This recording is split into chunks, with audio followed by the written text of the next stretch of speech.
संकट और मुसीबत तुम्हें तोड़ देते हैं और तुम्हें कमजोर बनाते हैं। संकट और मुसीबत तुम्हें श्रेष्ठता से दूर रखने की कोशिश करते हैं। तुम डगमगाना मत। जब तुम्हारी निजता, स्वयमेवता और तुम्हारी अखंडता में बाधा आने लगे तो तुम समझना कि अब बाबा तुम्हें और श्रेष्ठ करना चाहता है, जिसे पाकर तुम बहुत प्रसन्न हो जाओ, तुम बहुत कीमती और बहुत मूल्यवान हो जाओ।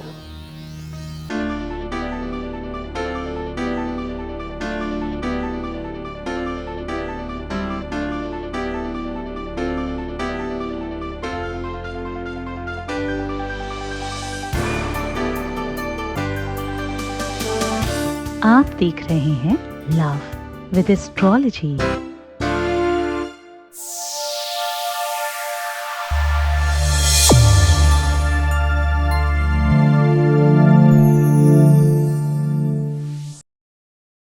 बाबा शिव की कृपा से जीवन को बहुपयोगी बनाया जाता है।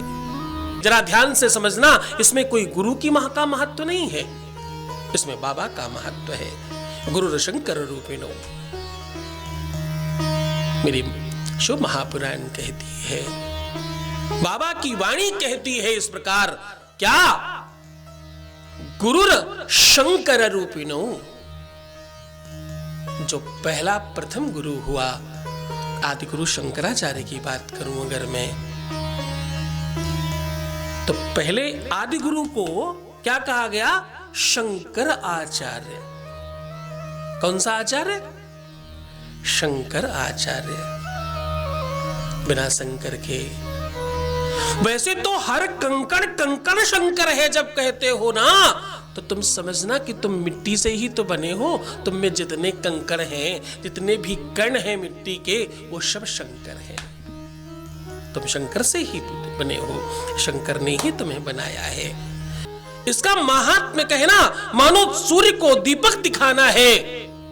शास्त्र कहता है, असित गिर समम स्यात् क्या जलम सिंधु पात्रई सुरु तरुवरु शाखा लेखनी पत्र मुरभि लिखति यदि गृहीत्वा शारदा सर्वकालम तदब तब गुरानाम ईशपारम न याति।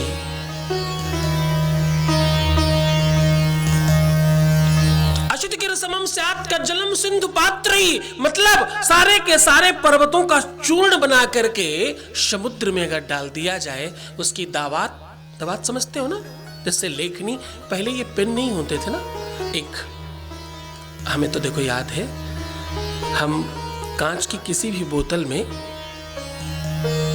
कुछ सफेद मिट्टी या बहुत अच्छा कुछ हुआ तो स्याही भरते थे और लकड़ी की कलम से लिखते थे।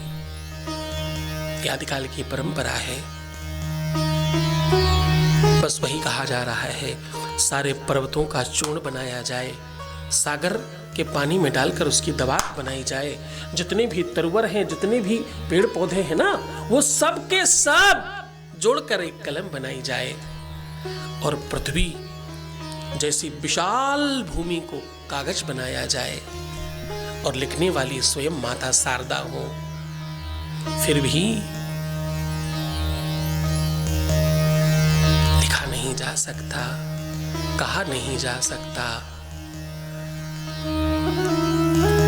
ये वो देवता है, इसकी महिमा का मंडन करना,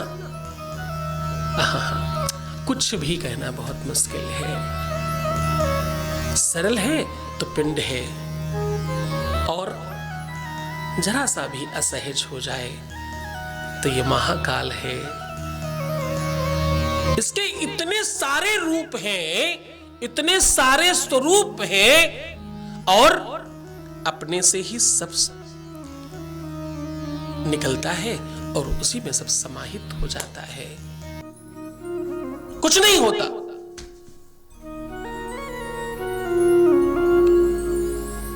रात कितनी भी काली और अंधेरी और बड़ी हो जाए, सूरज को ढक नहीं सकती। रात कितनी ही गंभीर हो जाए, रात कितनी ही बलवान हो जाए, प्रभात को रोक नहीं सकती, सुबह होने को रोक नहीं सकती।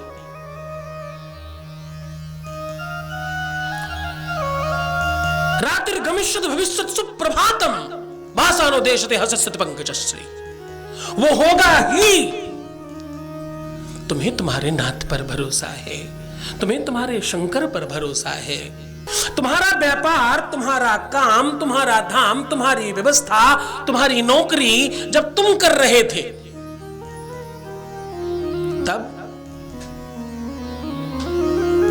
तब तुम संभाल रहे थे। अब बाबा संभाल रहा है, अब बाबा कर रहा है, बाबा व्यवस्थाएं कर रहा है। जब तुम यहां बैठे हो ना, तो तुम्हारी नौकरी, तुम्हारा व्यापार, तुम्हारा परिवार, तुम्हारा घर कौन संभाल रहा है? मेरा नाथ संभाल रहा है। तो तुम चिंता मत करना। तुम आज की चिंता क्यों कर रहे हो? कल की व्यवस्था आज से संपादित होगी। तुम आज में रहो ना।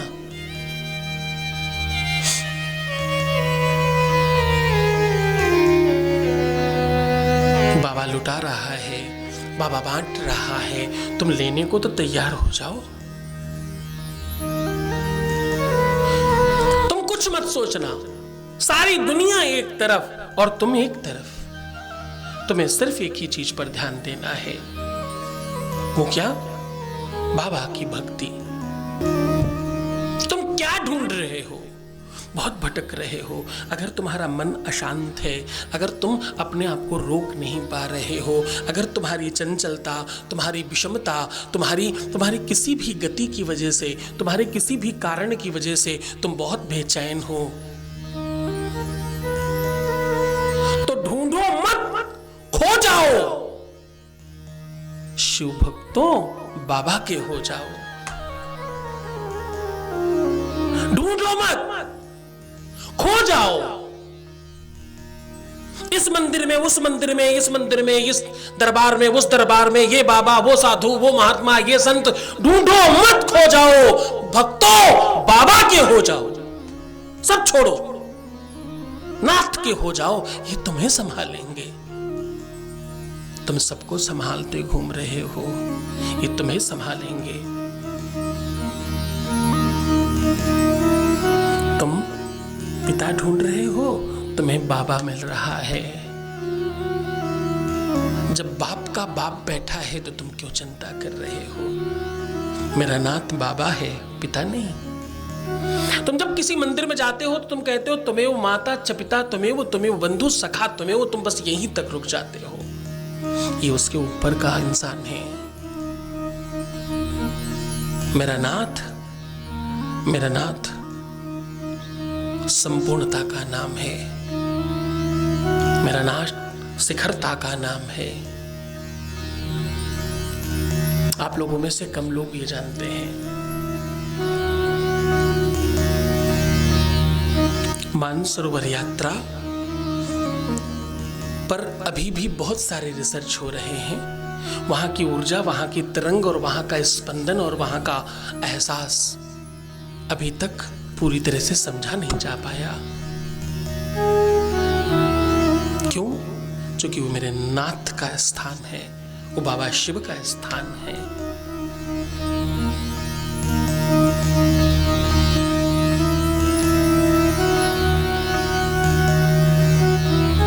तो भगवान राम के जीवन में जब ये संकट आया तो इस संकट ने उन्हें भगवान बना दिया। क्यों? क्योंकि वो शिव भक्त हैं। वो संकटों से घबराते नहीं, वो संकटों से हैरान नहीं होते, वो परेशान नहीं होते। वो तो उस संकट को भी एक अपॉर्चुनिटी बनाकर यूज करते हैं। शिव भक्त है ना। मैं फिर निवेदन कर रहा हूं, भगवान राम ने अपने जीवन में जब भी पूजा किया होगा तो भगवान शिव की पूजा की।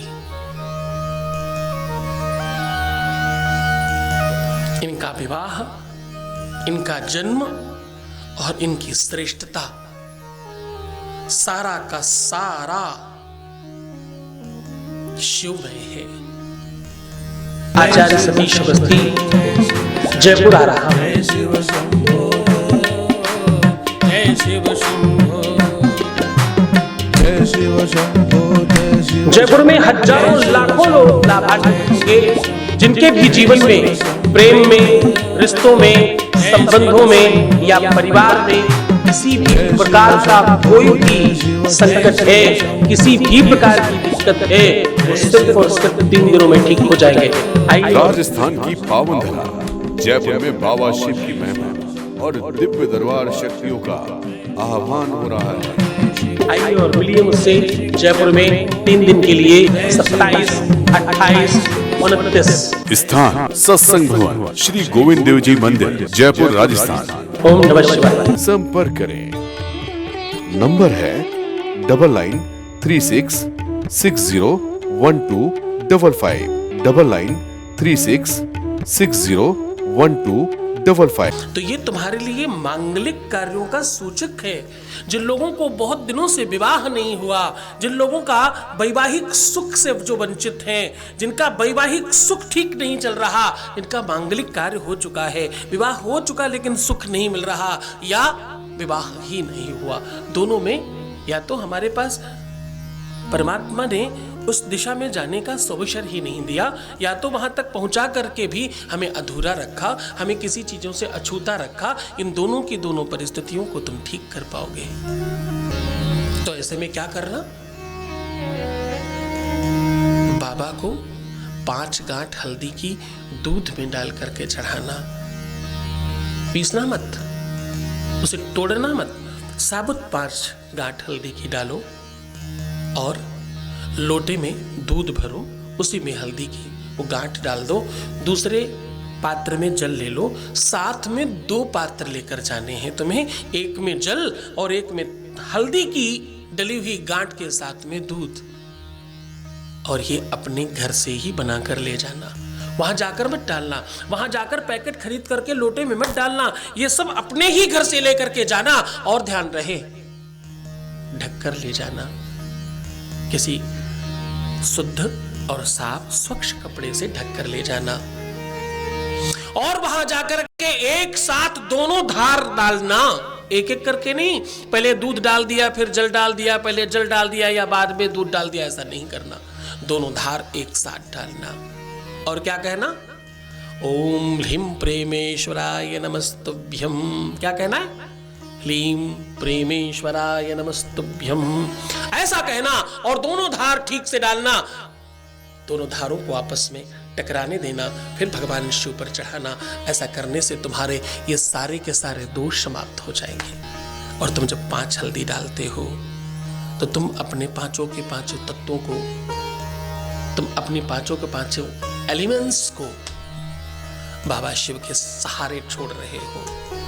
और दूध और जल एक साथ मिश्रित होकर के बाबा शिव के ऊपर गिर रहे हैं। मिश्रित बीच में हो रहे हैं, गिर बाद में रहे हैं। 2 अलग अलग जगह से आए हुए लोग एक हो रहे हैं और फिर बाबा शिव पर गिर रहे हैं और नीचे माता को प्रणाम करते हुए नीचे जा रहे हैं। तुम क्या कहना चाह रहे हो? तुम्हें दुख से सुख की ओर जाना है। तुम क्या कह रहे हो? तुम्हें असहजता से सहजता की ओर जाना है। तुम कह रहे हो कि मैं अपने असली जीवन साथी के साथ जीवन संगिनी बनकर या तो जीवन साथी बनकर के पूरे जीवन बहुत आनंद से रहना चाहता हूँ। वो आनंद, वो प्रमोद, वो आमोद, वो पूरी की पूरी तरीके से हमें मिले, ऐसी भावना के साथ तुम इसे चढ़ा रहे हो। आपको फलीभूत कराने वाले हैं इस प्रयोग के माध्यम से। पूरी मन से, पूरी श्रद्धा और पूरे विश्वास के साथ कहना, क्योंकि सातों की सातों संहिताओं में लिखा है